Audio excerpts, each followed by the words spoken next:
पौधों, जानवरों, कवक और सूक्ष्म जीवों की सभी प्रजातियों के साथ साथ उनके बीच के पारिस्थितिक संबंध भी शामिल हैं। यह पृथ्वी पर जीवन की समृद्धि और विविधता को दर्शाता है और ये हमारे ग्रह की सबसे जटिल और महत्वपूर्ण विशेषताओं में से एक है। विघटित पारिस्थितिकी तंत्र हो रहा विघटित। परम श्रद्धेय आज के कार्यक्रम के मुख्य अतिथि महोदय, सदैव सम्मान के पात्र गुरुजन वर्ग व मेरे समक्ष उपस्थित प्रिय श्रोतागण, आज हम यहाँ जिस विषय पर चिंतन हेतु एकत्रित हुए हैं वह मात्र एक पारिभाषिक शब्द नहीं अपितु हमारी वसुंधरा का प्राण तत्व है, जैव विविधता। ये शब्द अपने विस्तृत अर्थ में पृथ्वी पर विद्यमान समस्त जीवधारियों, सूक्ष्म जीवाणुओं से लेकर विराट स्तनधारियों तक और एक कोशिकीय पादपों से लेकर विशालकाय वृक्षों तक उनके अंतर संबंधों और उनके आवास स्थलों के समूचे ताने बाने को समाहित करता है।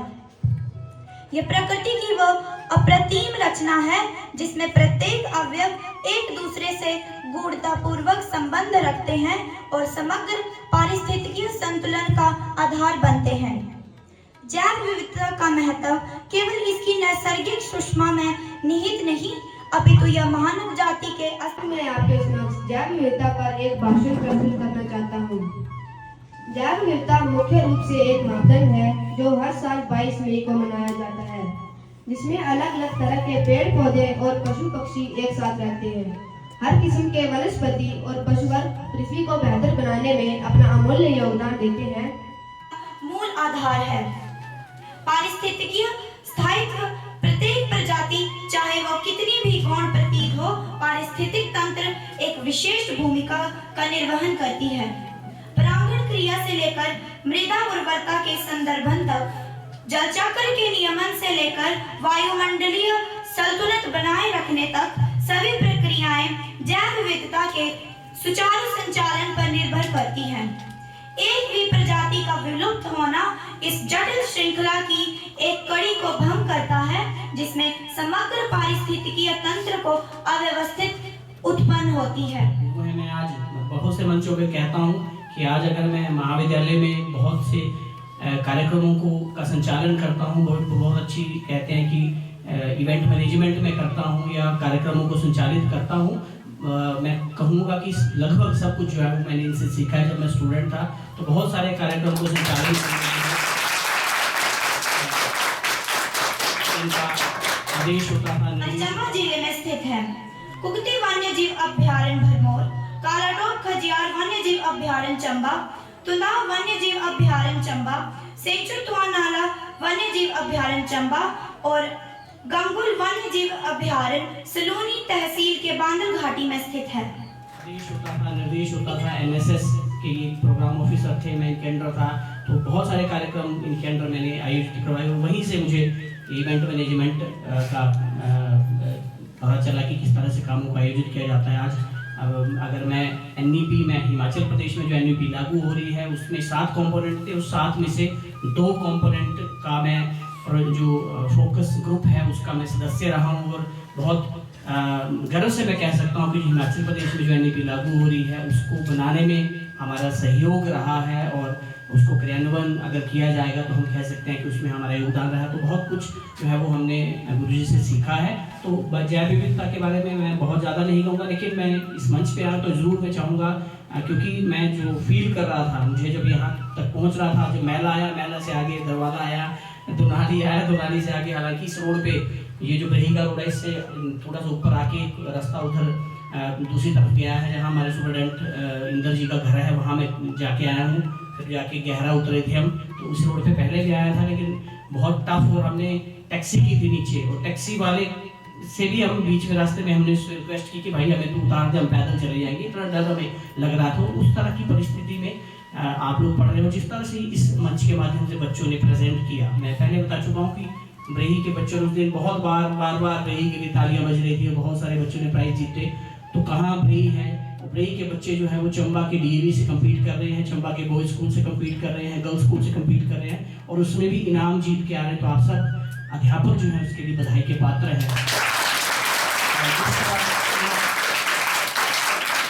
अनुशासन से आप बैठे हुए हैं। जिस तरह से बच्चों ने इस मंच के माध्यम से 5-6 बच्चों ने बोला और सभी ने बहुत अच्छा बोला, जिस तरह से आपने शुरू में एड्रेस किया, जिस तरह से आपका कंटेंट था और जो भी उसमें इंफॉर्मेशन आपने दी जैव विविधता के संरक्षण के बारे में, सही में बहुत लाजवाब वो आपकी बात रही है। जो जैव विविधता के संरक्षण के विषय पर आपने बात कही है, तो आज के इस मंच के माध्यम से मैं आप सबको साधुवाद करता हूँ, आप सबको बधाई देता हूँ कि आप जो विद्यार्थी हैं वो सही में बहुत सही हाथों में हैं। बहुत अच्छे शिक्षक आपको पालनपुर से चंबा से टीचर जो है वो आ रहे हैं, आपको पढ़ा रहे हैं और बहुत अच्छी आपको शिक्षा दी जा रही है। वो आपकी प्रेजेंटेशन से पता चल रहा है। एक बच्चे की हम पेंटिंग बाहर देख रहे थे, लाजवाब पेंटिंग जो है, जब हमें पता चला कि वो बच्चा आगे सिलेक्ट हुआ गुजरात जा रहा है, तो पेंटिंग में बोले, चाहे डेक्लामेशन में हो, चाहे और गतिविधियों में, साइंस प्रोजेक्ट एक्टिविटी में हमने देखा था कि बहुत अच्छा प्रदर्शन आप बच्चों ने किया था। तो आज की इस मंच के माध्यम से आप सबको मैं आपके अग्रिम भविष्य की शुभकामनाएं देना चाहूँगा। और जैव विविधता की जहाँ तक हम बात करते हैं, बच्चों ने बहुत अच्छा इसके बारे में बोला। नैरोबी की बात चल रही थी कि कैसे 1992 में नैरोबी में जब 29 दिसंबर को वो कन्वेंशन हुई थी और उसमें निर्णय लिया गया था 29 मई के लिए, लेकिन उसके बाद कुछ दिक्कतें आई और सन 2000 में फिर दोबारा से उसे चेंज करके जो है वो निर्णय लिया गया कि 22 मई से हम जैव विविधता संरक्षण दिवस मनाए या international day for biodiversity conservation हम बोले। बहुत सारी संस्थाएं आप देख रहे होंगे कि WWF का आपने नाम सुना होगा, IUCN का आपने नाम सुना होगा और बहुत सारी ऐसी, चाहे हिमाचल में हिमकोस्ट की हम बात कर ले, चाहे फॉरेस्ट डिपार्टमेंट के वाइल्ड लाइफ विंग की हम बात कर ले, सभी जो है वो डिपार्टमेंट कहें, NGOs कहें, पर्यावरण संरक्षण की बात हो, चाहे जैव विविधता की बात हो। हम बात कर रहे थे, एक बच्चे ने बहुत अच्छा बोला कि अगर आप अनुमान लगाइए, आप ऐसे एज्यूम करिए, सोचिए कि एकदम से हमारे आस पड़ोस से रंग बिरंगी तितलियां गायब हो जाए। आप ऐसे एज्यूम करिए कि एकदम से हमारे इधर उधर बहुत सुंदर दिखने वाले और चहचहाने वाले पक्षी जो है वो एकदम से गायब हो जाए। हमारी जो ऑर्नामेंटल फिश होती हैं, वो रंग बिरंगी मछली होती हैं, वो पानी से गायब हो जाए, क्या होगा? कितने सुंदर सुंदर हमारे जीव जंतु, यहाँ से यही इसी मंच से बताया गया, जो हमारे कई बहुत सारे एंडेंजर्ड एनिमल्स हैं जो लुप्त होने के कगार पे हैं। मस्क डियर की, कस्तूरी मृग की बात की गई, कितने देखिए अगर आप तो कितना सुंदर वो जानवर होता है, कितने सुंदर आप चाहे जो जुराना की बात करें, चाहे मोनाल की बात करें, चाहे और क्रीज की बात करें, और जितने फीजेंट्स हमारे कितने सुंदर, कुदरत ने कितने सुंदर तरीके से जो है वो इन जीव जंतुओं को सजाया संवारा है, मछलियों को कितने सुंदर तरीके से सजाया संवारा है। हम इतनी सारी गप्पी फिश को देखिए, मौली फिश को अगर हम देखें, ऑर्नामेंटल फिश आपने देखे ना, एक्वेरियम रखे होते हैं बहुत सारी जगह, कितनी रंग बिरंगी मछलियाँ जो है उसमें तैर रही होती है और देख के लगता है कि कितने सुंदर तरीके से और कितने लाजवाब तरीके से जो है वो कुदरत ने उन्हें सजाया संवारा है। और ऐसा नहीं है कि हम लोग, आपने यहाँ से ही बात पारिस्थितिकी तंत्र की हो रही थी, इकोसिस्टम जिसको हम कहते हैं, फूड चेन के बारे में आपने सुना होगा, फूड वेब के बारे में आपने सुना होगा कि हम एक दूसरे के ऊपर निर्भर हैं। हम ऐसा नहीं कि इंसान जो है वो सिर्फ इंसान के साथ रहकर ही जीवन गुजार सकता है, हमें एक दूसरे के ऊपर हमारी डिपेंडेंस है। अगर ये प्लांट ना हो, ऑक्सीजन ना आए, CO2 कोई कंज्यूम ना करें, फोटोसिंथेसिस ना हो, एक दूसरे, सांप चूहे को खा रहा है, चूहा कुछ और खा रहा है, उसको किसी और को खा रहा है, तो आपने वो फूड चेन सुना होगा कि प्लांट है, प्लांट के ऊपर हर्बीवोर आ जाता है, कोई कार्निवोर आ जाता है, टॉप कार्निवोर आ जाता है, कोई मर जाता है तो वो सड़ जाता है, दोबारा से चीजें वापस जो है एनवायरनमेंट में चली जाती हैं। ये सब जो है वो नेचर की चेन है, जिसमें सारी चीजें जो है अपनी अपनी चीजें तरीके से जो है व्यवस्थित हैं और होनी भी चाहिए। हमें जरूरत है अपने स्तर पे काम करने की। अभी इसी मंच से आप लोगों ने सब कुछ बहुत अच्छे तरीके से समझा दिया है कि जो हम वनों में आग लगती है ना, लगाते हैं ना आग लोग, आप देखते हैं गर्मियों में इधर जंगल जल रहा है, अगले दिन उस तरफ जंगल जल रहा है, फिर उधर ये बेचारे फॉरेस्ट वाले जो है, इनकी मैं पीड़ा समझ सकता हूँ कि उस तरफ में इन सब की छुट्टियाँ बंद हो जाती हैं। वो फॉरेस्ट सीजन को, जब फायर सीजन चलता है, वो जो हमारे फायर ब्रिगेड वाले होते हैं उनको दिक्कत होती है, इतने घने जंगल, वहाँ आग कैसे बुझानी है, पक्षियों के अंडे वहाँ पे होते हैं, कितनी प्रजातियाँ वहाँ पे खत्म हो जाती है, कितने जानवर जल जाते हैं उसमें से, कैसे वाटर पोल्यूशन हो रहा है, उसमें जो हमारी एक्वेटिक फ्लोरा है, जो पानी के अंदर जो जीव जंतु है वो मर जाते हैं। तो करोड़ों के हिसाब से ये जो बायोडाइवर्सिटी है, ये जो जीव जंतुओं में विविधता है, ये करोड़ों अरबों में है और बहुत सारे लाखों करोड़ों ऐसे जीव जंतु हैं जिनको हमने आइडेंटिफाई किया है। लाखों करोड़ों ऐसे रहे हैं जिनको आइडेंटिफाई करने, हमारे आइडेंटिफाई होने से पहले वो खत्म हो चुके हैं, एक्सटिंक्ट हो चुके हैं। बहुत सारे ऐसे हैं, आपने IUCN की रेड डाटा बुक के बारे में अगर सुना हो, वो जिसमें हमें पता चलता है कौन खत्म हो चुका है, कौन खत्म होने के कगार पे है, कौन पहले से ही कम है। अगर समय रहते हम इनको नहीं बचाएंगे तो आने वाले समय में ये प्रजातियां भी विलुप्त हो जाएंगी। हम उनको सिर्फ फोटो में देख पाएंगे कि कितने सुंदर ये जीव जंतु हुआ करते थे, कितना सुंदर ये जानवर हुआ करता था। गिनती के जो है वो हमारे कई ऐसे जानवर जो गिनती के रह गए हैं। मस्क डीर की हम बात करते हैं, अभी पीछे मैं जब 2018-19 में रिसर्च का काम कर रहा था Kalatop Khajjiar wildlife sanctuary में, लगातार 3 साल जो है वो मस्क डीर की साइटिंग हुई और 20-20 सालों तक साइटिंग हुई। आज मैं काले भालू के ऊपर काम कर रहा हूँ, रिसर्च कर रहा हूँ। ये इतना ही नहीं, हमारे हिमाचल प्रदेश में राष्ट्रीय उद्यान भी स्थित है। इनकी संख्या 5 है। Great Himalayan national park Kullu पीर वैली राष्ट्रीय उद्यान है, जिसे 2 जून 2014 में यूनेस्को विश्व धरोहर की सूची में जैव विविधता और वन्य जीव संरक्षण के लिए महत्वपूर्ण प्रासंगिकता के तहत शामिल किया गया था। ग्रेट हिमालयन नेशनल पार्क में जीवों की 800 प्रजातियां और वनस्पतियों की 350 प्रजातियां शामिल हैं। अंत में चंद पंक्तियों के साथ अपनी वाणी को विराम देना चाहूंगी। आओ संकल्पित हो इस क्षण, करें जैव विविधता का संरक्षण। यह अमूल्य निधि नैसर्गिक है दान, सुरक्षित रखें यह परम पावन। किसी भी त्रुटि के लिए क्षमा चाहूंगी। धन्यवाद। जय हिंद, जय भारत।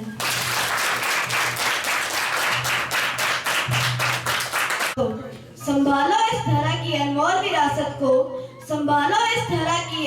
विरासत को, यही जीव विविधता की सच्ची कायनात हो।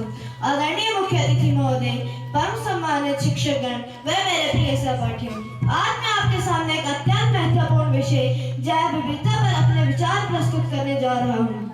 जैव विविधता का अर्थ है पृथ्वी पर पाए जाने वाले सभी प्रकार के जीवों, पेड़ पौधों, सूक्ष्म जीवों और उनके पारिस्थितिक तंत्रों की विविधता। यह प्रकृति की वह विशेषता है जो पृथ्वी को सुंदर, जीवंत और संतुलित बनाती है। इस जैव विविधता में लाखों प्रकार के जीव जंतु, वनस्पतियां, जलचरी और स्थलचरी जीव शामिल हैं। पृथ्वी पर जीवन का अस्तित्व इसी विविधता पर निर्भर करता है। लेकिन आज के समय में जैव विविधता को कई खतरों का सामना करना पड़ रहा है। वनों की कटाई, जल और वायु प्रदूषण, प्लास्टिक का अत्यधिक प्रयोग, जलवायु परिवर्तन और अवैध शिकार जैसे मानवीय कार्यों के कारण जैव विविधता तेजी से घटती जा रही है। वैज्ञानिकों के अनुसार हर साल हजारों प्रजातियां विलुप्त हो रही है। और यदि सम्माननीय अध्यापक वर्ग, वो मेरे समक्ष उपस्थित प्रिय श्रोतागणों, आज इस विषय पर हम चर्चा करने के लिए एकत्रित हुए हैं, उसका शीर्षक है जैव विविधता। पृथ्वी पर जीवन का अद्भुत ताना बाना है, जिसमें सभी पौधे, जानवर और सूक्ष्म जीव शामिल हैं। ये हमारे पारिस्थितिकी तंत्र के संतुलन के लिए बेहद महत्वपूर्ण है, क्योंकि ये स्वच्छ हवा, पानी, मिट्टी प्रदान करती हैं। जैव विविधता हमें प्राकृतिक संसाधन भी देती है, लेकिन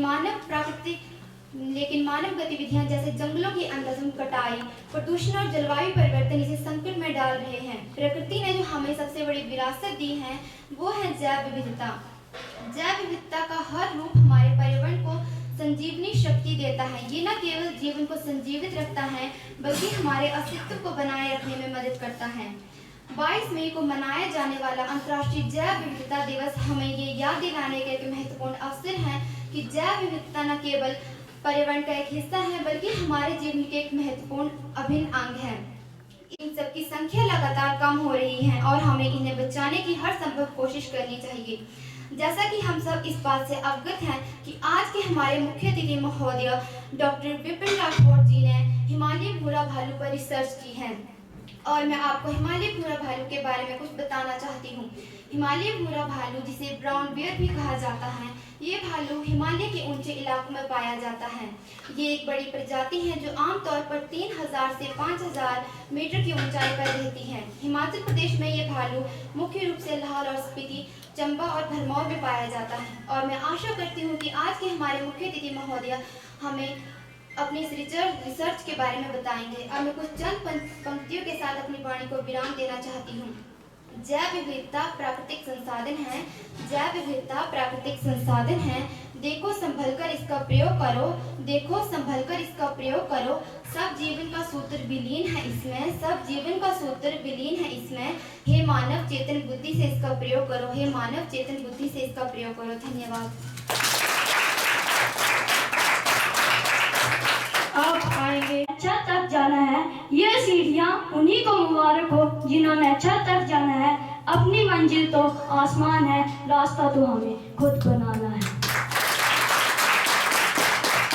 पर्यावरण जीवन का आधार है, पर्यावरण जीवन का आधार है। इसकी सुरक्षा के बिना सब बेकार है, इसकी सुरक्षा के बिना सब बेकार है।